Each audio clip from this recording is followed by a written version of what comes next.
Olá, que a graça e a paz de Jesus seja com que Deus abençoe você, que Deus abençoe a sua história, que Deus abençoe a sua família.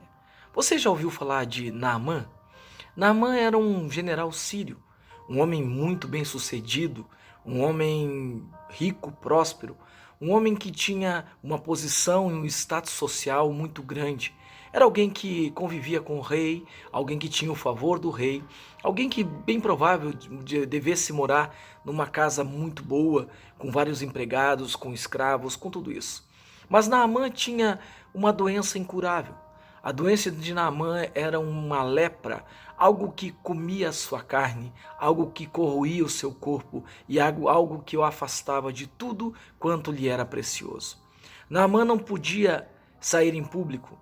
Naamã não poderia entrar na presença do rei, de dormir com sua esposa e muito menos fazer alguma atividade social, pois ele poderia contagiar todas as pessoas com quem ele tivesse contato. Tecnicamente falando, Naamã seria um homem extremamente bem-sucedido.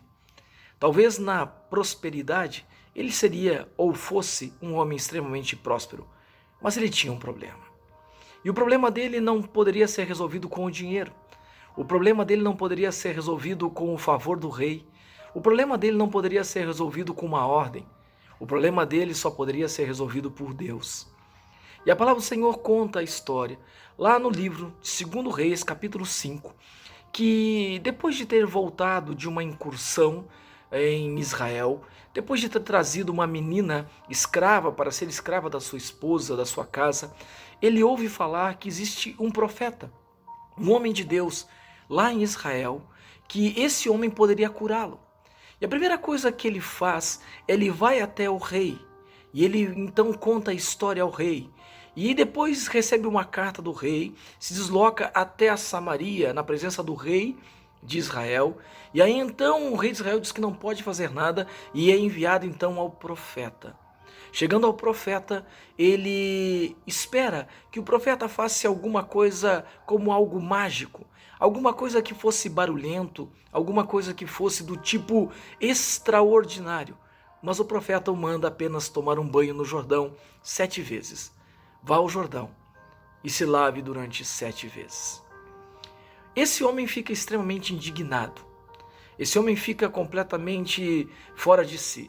Diz que as águas dos rios lá da Síria eram muito mais limpas, muito melhores do que as águas do Jordão, e ele não precisaria fazer aquilo.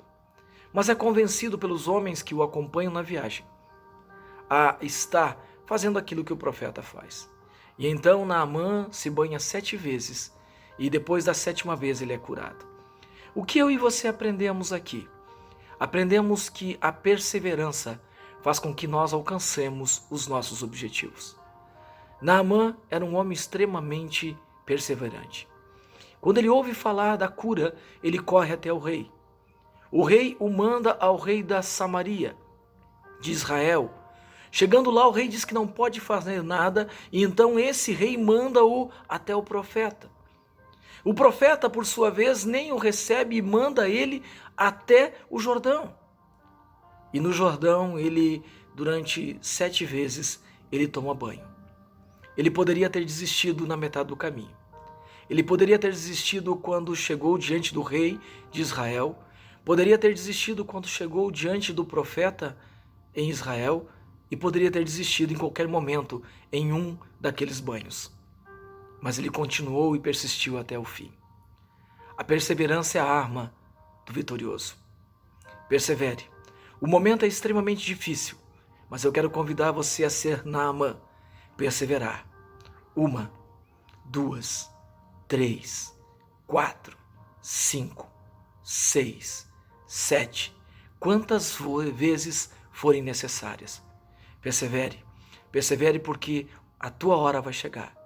O teu dia vai chegar e Deus irá te abençoar e Deus irá mudar a tua história.